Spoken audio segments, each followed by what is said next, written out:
எக்கமா எக்கச்சக்கமா உனக்கு heart beat தான் ஏறுதே, தகுமா தள்ளி நில்லுமா நரம்புல கூஸ் பம்ஸ் எல்லாம் கூடுதே, இவ ஸ்டைலில தான் ஜெனரேஷனே ரஜினேஷன் ஆனதே, இவன் நிழல கண்டா கரகோஷமே பல டிபி ஏறுதே, ஹே சூப்பர் ஸ்டார்டா ஹண்டர் பண்டர் சூடுடா, மேக்னெட்டிக் ஸ்டைலுடா தனி ராஜ்யம் வரலாறுடா, ஹே சூப்பர் ஸ்டார்டா ஒன் அண்ட் ஒன்லி யாருடா, கெட்ட பையன் சாருடா ரசிக்காதவன் கிடையாதுடா.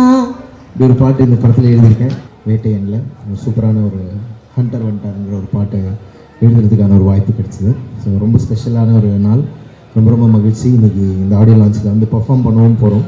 ஸோ ராக் ஸ்டார் அனிருத் அவர்களோட தொடர்ந்து நிறைய பாடல்கள் ஒர்க் பண்ணாலும் ஒவ்வொரு பாட்டும் ஒரு சூப்பரான எக்ஸ்பீரியன்ஸாக செம்ம ஜாலியாக சூப்பராக ஒரு பாட்டு பண்ணியிருக்கோம். ஸோ உங்கள் எல்லாருக்கும் இந்த பாடல் பிடிக்கும்னு நான் நம்புகிறேன். அந்த வேட்டையின் படக்குழுவினருக்கு என்னுடைய மனமார்ந்த வாழ்த்துக்கள். நன்றி. தேங்க்யூ. தொடர்ந்து உங்களுக்கான வாய்ப்புகள் நல்லா வந்துகிட்டு இருக்கு. எப்பவுமே வாய்ப்புகளை எதிர்நோக்கிற ஆள் தான் நீங்கள். அது மூலமாக மாற்றத்தை கொண்டு வரணும்னு எதிர்நோக்கிற ஆள் நீங்கள்.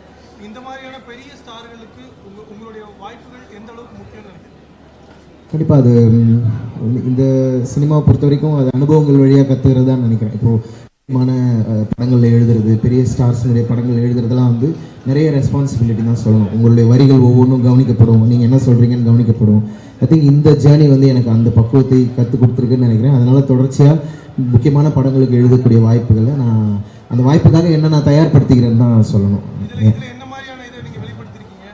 இது ரொம்ப ஸ்வாகான ஒரு சாங், ஒரு மாஸ் சாங் பண்ணணுன்ற மாதிரி ஒரு தேவை ஏற்பட்டது. அதை எப்படி அப்ரோச் பண்ணுறதுன்னு நான் இந்த பாட்டில் எக்ஸ்பெரிமெண்ட் பண்ணியிருக்கேன். நல்லா சூப்பராக வந்திருக்கு பாட்டும்.